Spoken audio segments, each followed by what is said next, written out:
Finalmente, tô gravando um vídeo sobre uma vitória.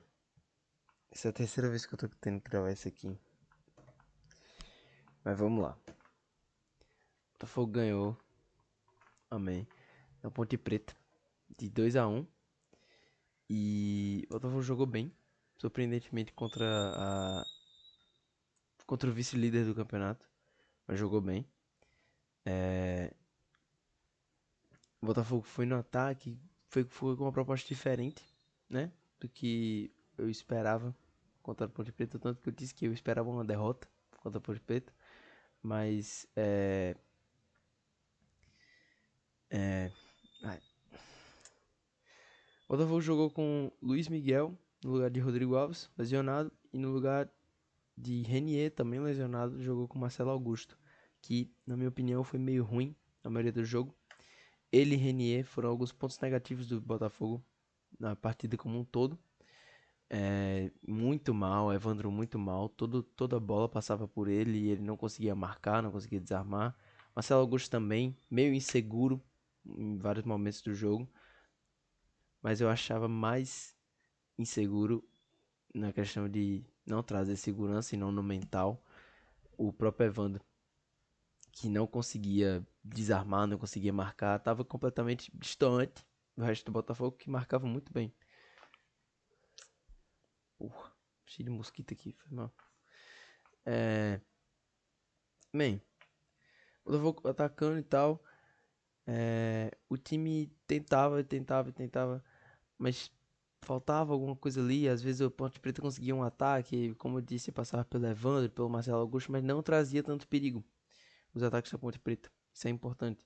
O Botafogo conseguia fazer essa transição também, defesa-ataque, muito facilmente com o Cassinho, que Cassinho foi titular hoje.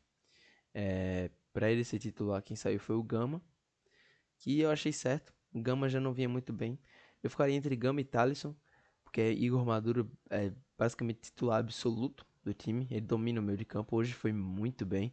Para mim, fica entre ele e Cassinho, entre os melhores do campo, em campo. Mas eu acho que Igor Maduro seria mais o melhor em campo. Porque você percebia a vontade dele correndo pra lá e pra cá, pra lá e pra cá, pra lá e pra cá. Porque Cassinho é mais de ataque. Ele não volta tanto pra marcar quanto Igor Maduro voltou ao longo do jogo. Não que Cassinho não tenha voltado, mas dá pra entender. Enfim, Botafogo em um desses ataques. Botafogo sobe com o Denilson. Denilson numa chute assim que não sei por que ele decidiu chutar. Ele chuta, bate no goleiro, o goleiro vai defender assim, a bola bate no goleiro, pá. Vai por cima dele, vai mansinha pra dentro do gol. 1-0 Botafogo. Esse gol foi um gol assim que eu pensei, pô, ou a gente ganha só com esse gol, ou vai acontecer a mesma coisa que aconteceu com o Brusque. A gente fez um gol rapidinho e depois tomou uma virada. Esse gol na verdade foi aos 19, não foi tipo tão cedo contra o Brusque. Mas, como eu tava dizendo, o Botafogo atacava. E depois do gol, o Botafogo não parou de atacar, ao contrário de como foi contra o Brusque. O Botafogo continuou atacando e atacando e até melhorou, na verdade, depois do gol. Eu percebi uma melhora, uma vontade maior do Botafogo de querer fazer o segundo o mais rápido possível. E nessa vontade foi que surgiu o segundo gol do Botafogo. O Botafogo, mesmo com a Ponte Preta tendo a posse, o Botafogo pressionou pra cima. O Denilson conseguiu roubar uma bola, ou outra pessoa conseguiu, tocou pro Denilson, não me lembro agora. E Denilson tocou pro Maduro. Maduro, na entrada da grande área, todo mundo pensava que ele ia chutar. Ele viu o Luiz Miguel livre. Aliás, boa partida do Luiz Miguel, inclusive.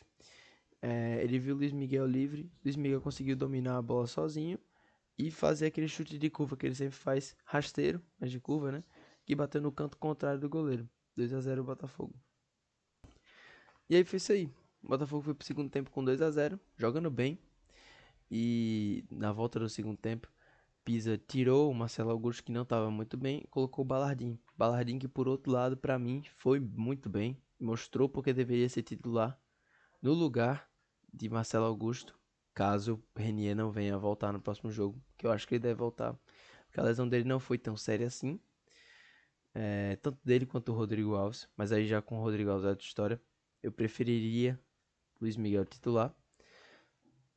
Mas Botafogo voltou na mesma proposta, teve diversas chances, mas ao longo do jogo a gente foi vendo algumas alterações, a gente foi vendo Silvinho, Guilherme Salles, entrou Guilherme Salles, eu vou falar sobre ele, mas ainda não. Já já eu falo sobre ele. Quando eu terminar de recapitular o jogo todinho. Silvinho, Guilherme Salles, próprio Balardim que entrou. Depois a gente viu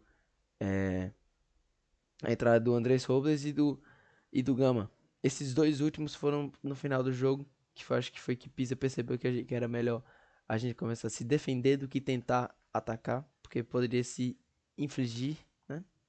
Que mais precisamente no momento que ele bota o Andrés Robles, ou antes, um pouquinho antes, o Botafogo tinha levado o gol. Tinha levado o gol e ficou naquele negócio, pô, 2-1, a Ponte Preta pode chegar lá e fazer o segundo e empatar, aí complica e tal, tava ganhando de 2-0. Aí ele botou o Andrés Robles ele inclusive ele não tirou um zagueiro pra botar outro. Ele tirou o Honório, que tava jogando de ponta, e botou o Andrés Robles. Ele fez uma linha de 5 na defesa e botou três volantes. Sim, três. Ele botou Thalisson, Gama e Igor Maduro, além do Cassinho, que na verdade o Cassinho saiu pro lugar do Gama. Eu falei errado aqui agora. Mas na conclusão do jogo, Botafogo jogou bem, mereceu ganhar e mais uma vez, como tinha mostrado contra o Londrina e contra o Ituano, mostrou que o time não é tão ruim assim. Quando o time quer, quando o time tá focado, quando o Pisa consegue concentrar os jogadores, o time joga com propósito. Agora essa é a questão, ele nem sempre consegue concentrar. Agora por que eu não sei dizer. Contra o Brusque, eu diria que a atuação foi tipo um pane. O Botafogo levou 2 gols em 9 minutos e perdeu o jogo ali, no primeiro tempo ainda. E ainda com as entradas de Pisa de Camilo e João Diogo, o Botafogo eliminou quaisquer chances de sair pelo menos com empate naquele jogo contra o Brusque. E contra o CSA, eu diria que foi um misto de incompetência dos jogadores em finalizar para dentro do gol e a própria arbitragem, né? Não tem como não falar da arbitragem dos dois pênaltis. O primeiro foi óbvio, de Thalisson meter a mão assim na bola, perdão. Mas o segundo é questionável. Não sei se tivesse VAR, né, e tal, seria pênalti. Mas, enfim, o jogo já passou. Botafogo perdeu pro CSA, perdeu pro Brusque. Não tem como voltar no tempo. Mas olhando pro jogo de hoje, tinha uma característica interessante que foi Pô, me embolei todo. Foi a estreia, enfim, do Guilherme Salles, ou Gui Salles, sei lá como é o nome dele na escalação.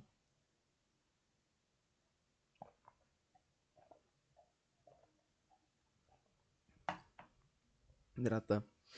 Que eu esperava jogar bem. Ele entrou, obviamente, no lugar de Denilson, centroavante.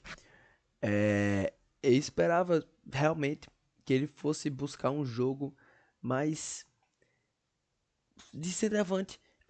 Eu não vou dizer com as palavras que eu esperava que ele fosse melhor que Denilson, mas eu esperava que ele fosse melhor que Denilson. Eu esperava que ele fosse um centroavante mais menos pesadão, sabe? Um centroavante que buscasse mais jogo, que pegasse a bola assim no contra-ataque. Inclusive, ele teve umas 3 chances de contra-ataque e perdeu as 3. Tudo por causa de lentidão e incompetência, mas é. E eu não sei se eu posso tirar minhas conclusões, porque é o primeiros 20 minutos dele, vai, de jogo no Botafogo. E não sei se tem a questão de que ele pode estar fora de ritmo, porque a última vez que ele jogou foi, acho que na penúltima ou antepenúltima rodada da primeira fase da Série D, que tava no Monte Azul. Então, tipo, desde esse momento até hoje, ele não chegou a entrar em campo em jogo, valendo mesmo. Ele só fazia treinar com o time do Botafogo. Não sei se Pisa fez isso de propósito. Não sei se ele não confia no Guilherme Salles. Talvez ele veja alguma coisa que a gente não vê no treino. Mas realmente, Guilherme Salles hoje não foi muito bem. Espero que ele melhore e tal. Mas, apesar, né, dele jogar mal, Botafogo Ele não jogou mal, na verdade, ele só não mostrou porque veio. É, e apesar de tudo isso, o Botafogo vence. Nesse momento tá em décimo terceiro. Eu esperei os jogos restantes de hoje acabarem para eu poder é, abrir o vídeo, mas eu vou olhar aqui na tabela, porque aqui a tabela já tá garantida pro dia, né? Pelo menos até amanhã às 11 horas da manhã, que tem Londrina e Náutico, que também não interfere na verdade na posição do Botafogo. Então até o jogo Anápolis e Brusque de 4h30, Botafogo pode sofrer uma alteração na posição. Mas você olhando aqui na tabela, o Botafogo está em 13º com 19 pontos em 16 jogos.